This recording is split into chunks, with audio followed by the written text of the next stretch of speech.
I just showed you an era of Tanaim, of sages. Huge giants. I just showed you Mekubalim and Rishonim and Achonim. That's what you're impressed from? Moshe Rabbeinu says, yes. Because to be a good individual, when you have Bet HaMikdash and you see the Shekhinah with your eyes, it's not a big deal. To be able to be an observant Jew when you have a prophet in front of you, that's not a big deal. But when you don't see anything, no Bet HaMikdash, no godly revelation, no prophets, no nothing, and you still serve Hashem with all your heart, that deserves credit. Moshe Rabbeinu says, that's the generation that I have the highest respect to. Because they don't see any type of godly revelation, and they wake up at 4 o'clock in the morning to go to the freezing cold mikveh, and they pray shacharit and learn Torah and say Birkat HaMazon after eating and observe Shabbat and doing all these things without seeing any godly revelation. That's the generation that will receive Mashiach, because they're doing it with all their heart. The real emunah. So the parasha comes to give me a very solid message that yes, Hashem is going to be hidden from us till Mashiach is going to come. And there's going to be a lot of challenges. And there's going to be a lot of doubts in my belief. And a lot of doubts in what I do. And everybody's going to come and laugh at me and put me in a corner like saying, you're out of your mind. And constantly is going to be this battle. Am I doing the right thing? Is it normal to go cuckoo 5 minutes before Shabbat like a chicken without a head? And when 99% people in the world are cooking their meal quietly, and who cares if it's 5 o'clock now or 6 o'clock? So the meal will be ready at 6:05. Big deal. And here I am, like a chicken without a head. Oh my God, I have 3 minutes. Put the chicken in the oven. And if you would make some show on what happens in Jewish kitchens half an hour before Shabbat, this will be the top rating in the world. People will be like, these people are lunatics, are insane. And we're still counting to the minute. Do I have time? Do I have time? No, it's past the minute. Okay, I can't take a shower anymore. People would look at us from the outside. This nation is a nuts. We're nuts. We're crazy. We're crazy. But we're crazy about Hashem. We're crazy about Hashem, and we're crazy about the Torah.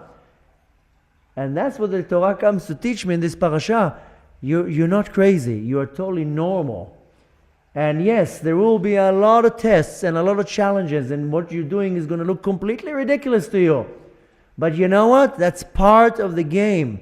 And Hashem is waiting, He's looking, He's hiding Himself on purpose. Let's see if you find me. There's an excitement here for Hashem. I want you to find me. I want you to work hard. You think you're going to get something from working for free? No, work hard.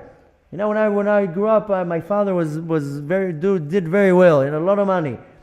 But he always made me work. All my friends, I lived in an upscale neighborhood. Everybody got their cars and their motorbikes. My father said, you're going to work. I'm not giving you anything. Which at the time, I thought he's the worst father. But now I look back and I was like, he's the best father. Because I'm looking at all these people who grew up with me. They all they don't know how to function in the world. They're depending on a check coming every month from a father.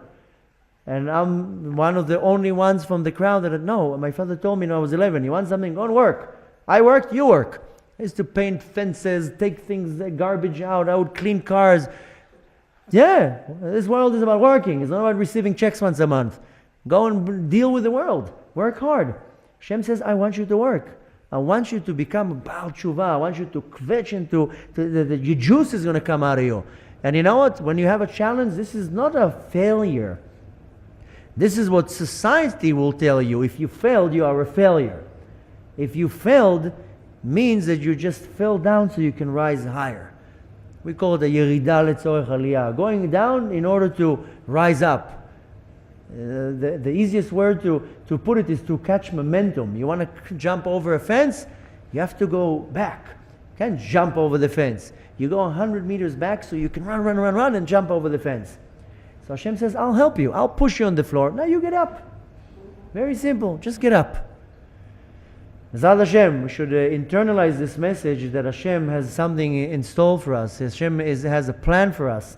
Not to get discouraged so fast, not to give up so fast when there's a challenge. And to understand that this separation from Hashem, this Unclarity is how Hashem is expressing, I want you to be close to me.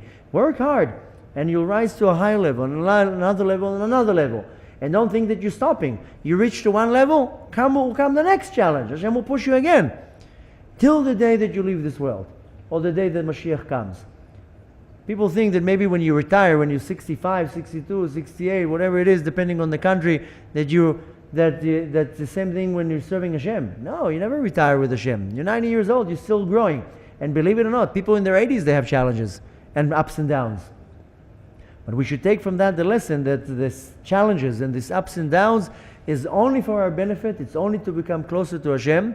And needless to say that when we apply that, that's how we survived as a nation, because we're holding on to the Kadosh Baruch Hu and saying nothing's going to move me from Hashem.